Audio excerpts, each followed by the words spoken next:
Hi, hello, and blessed day to all of you. And welcome po dito sa Project Ezra channel.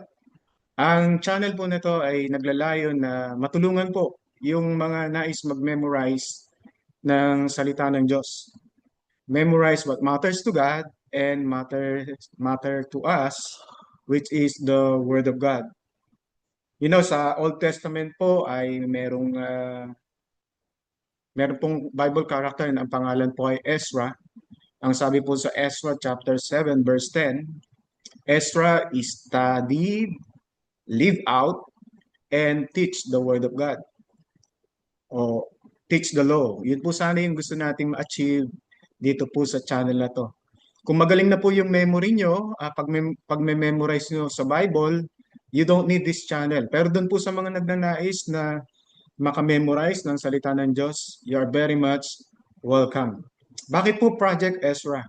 Yun pong E, Z, and R stands for yun pong mga skills and practices and techniques on how to memorize. At yung A ay para po sa application. So siguro po maganda, explain ko sa inyo no, ano po ibig sabihin ng Ezra. Yung E stands for engagement.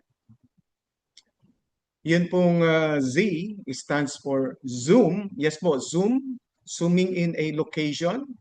And then, yun pong R is rendering. Yun pong nais po nating i-engage. Usually po, yung word ng Panginoon. Pipili po tayo dun sa gusto nating memorize na mga words na tingin po natin magti-trigger sa ating memory. And we will engage them, connect them, associate them on a certain location that we will zoom in. And then we will render an image. Yan pong elements ng words that we want to engage and the location that very familiar to us. Pagsasama-samahin po natin yon to come out or to render an image na makakapag-trigger po sa atin dun sa whole verse or even chapters that we want to memorize. Now, mas madali po sigurong i-demonstrate ito kesa sa isa-isahin ko yung mga principles. But this channel aims to teach the principles, the techniques, and yun pong skills on how to memorize the Word of God. So, since ang January po ay Bible Month dito po sa ating bansa, sa Pilipinas, so maganda po siguro simulan natin dun sa Ten Commandments. Ang Ten Commandments po, most of us Filipinos, we adhere to the Ten Commandments. Kaya lamang po may mga pagkakataon na hindi po natin memorize kung ano-ano yung 10 commandments. And yung sequence, naniniwala po ako, importante po yon kung bakit yun po yung sequence, pagkaka-sequence na binigay ni Lord sa Ten Commandments. So paano po natin i-memorize yung 10 na yon? Di po ba yung una, you shall have no other gods before me? Number 2, you shall not make any graven image. Number 3 is that you shall not use the name of the Lord your God in vain. Fourth is observe the Sabbath and keep it holy. Fifth is honor your father and mother. Six is thou shalt not kill. Seven, thou shalt not commit adultery. Eight, thou shalt not steal. Nine, thou shalt not bear false witness. And then 10, you shall not covet. Now, paano po natin i-memorize yun? I guarantee you, pagka ginawa niyo po ito, sinubukan niyo po ito, i-practice niyo po ito, i-exercise niyo po ito, siguro mga ilang times na po, mamememorize niyo yung Ten Commandments forward, backward, or any random number dun sa commandment. Siguro kung may mag-a-assign nyo, what is the fifth commandment? May bibigay niyo po. What is the seventh commandments? May bibigay niyo po. So how to do it? Ezra. E is for engage. Yan. So pipili po tayo ng mga words dun sa 10 commandments na yun. In every commandment, ano po yung sa tingin natin magti-trigger sa atin na ma-recall yung pong minemorize natin. So that word, we will engage, we will associate, we will connect. Where? On a certain location. We will zoom in on a certain location that is very familiar to us. No po? Memorize na natin yung location na yon at doon natin kakabit, i-engage yung mga words na gusto nating tandaan. And then yung letter R, okay, we will come up with an image. Yun pong image na yun will trigger to us the whole verse or even chapters na gusto po nating i-memorize. Mas maganda po kung i-demonstrate natin. So ang gagamitin po nating location, at alam ko very familiar kayo dito, ay yung sarili nating katawan. Yes, our body. Sa mga gumagamit po ng memory techniques, ang tawag po nila dito ay body file. Yan, body file. So ito po ay 1, 2, 3, yung rib cage po natin is 4, yung sa belly natin, sa liver, imaginative na po, yung liver natin is the 5th location, yung balakang po natin, yung joint natin will be 6th, yung pong ating knee will be the 7th, yung pong femur natin, yung taludtod, dito po ay magiging 8th, yun pong ball socket po natin dito, sa may sakong po natin, magiging 9, at yung sahig, no? Huwag na lang talampakan, sahig na lang, magiging number 10. So, paano po natin gagawin yon? First commandment is you shall have no other gods.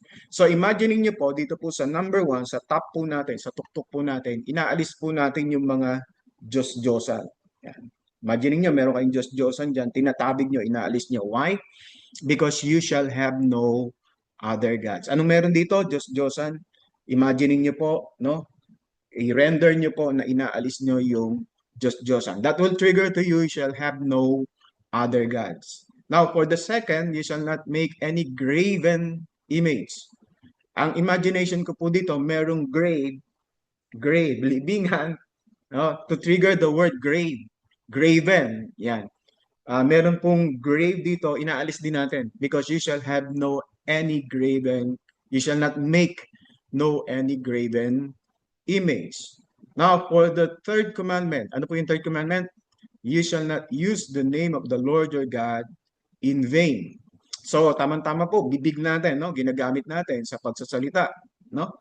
So, imaginein po natin, merong name na pinapakaingatan po natin, yung pangalan po ng Panginoon. So, sip it, and you shall not use the name of the Lord your God in vain. Dito po sa ating rib cage, okay, what will trigger the word Sabbath to you? Now, to me, ang nagtitrigger po sa akin ng word na Sabbath ay saba. Yan, ay mga Pilipino, kumakain tayo ng saba. Saba. So dito po, ini-imagine ko may saba. Yan. Dito po sa aking rib cage, I imagine may saba. So that will trigger to me, you shall observe the Sabbath and keep it holy. Yung sa belly po natin, anong meron? Liver. I imagine, dun po sa may liver ko, ako po'y nakaluhod, and I'm facing my parents because the fifth commandment says, you shall honor your father and mother. Now, dito po sa aking pang-6, imagine ko po sa aking balakang ay may nakaturok na kutsilyo, knife. Why? Because usually yung knife po ay ginagamit as a murder tool. And inaalis ko po yun. Sticking it out. Why? Because sabi pong ganon, you shall not commit murder. Okay? And then, sa 7th, thou shall not commit adultery. Now, siyempre, wholesome po dapat yung imagination natin. Ang imagination ko po dun sa 7th, ang nasa tuhod ko po sa aking knee ay a tree, pero ang bunga ng tree ay dull. Kaya, dull tree. Yan. Thou shall not commit adultery. Yan. Somewhat funny or ano ba yan? Bakit ganyan? Pero I'm sure that will trigger your memory na dun po sa number 7, dito po sa ating knee, ay thou shall not commit adultery. Yung femur po natin, imaginein po natin, naging steel. And we don't want that because thou shall not steal. We want our original femur. Yan, yung bone natin at hindi steal. Thou shall not steal. Doon po sa 9, dito po sa ating ball socket, imaginein po natin merong courtroom. At meron po doong nagwi-witness. Kaya lang, bearing false witness. Ayaw natin yun, kaya pinapaalis natin siya doon sa courtroom. Because the 9th commandment says, thou shall not bear false witness. And then the last, yung number 10, yun pong sa sahig, imagine niyo po, sa harapan niyo, merong nakapark na kulay red. A red, shiny car, sports car na Corvette. Yan. Bakit po Corvette? That will trigger to you the word Corvette. Yan. So nabuo nyo po yun, na-render nyo po ba yung image? Doon po sa sinum nyong place. Na-i-engage nyo po ba yung mga gusto nyong tandaan? So ano po ulit?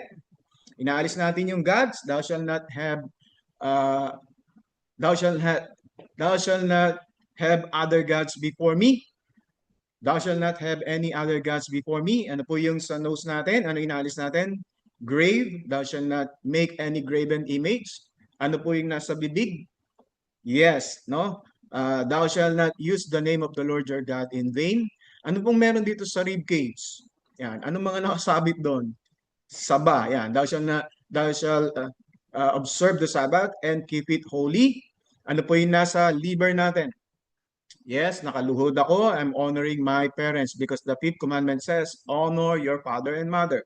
Ano po yung sixth? Ano po yung nakatarak dito sa aking balakang? Yan. Thou shall not commit murder. Alisin po natin yung kutsilyo. And then dito po sa seven, anong meron? Adultery. Thou shall not commit adultery. Yan. Ano po yung eight? Naging steal yung ating femur. Ayaw natin yon. Thou shall not steal. And then in the ninth, may courtroom. Ayaw natin ng bearing false witness. Alisin natin yon. And then lastly, dun po sa sahig ay merong Corvette. Thou shall not covet.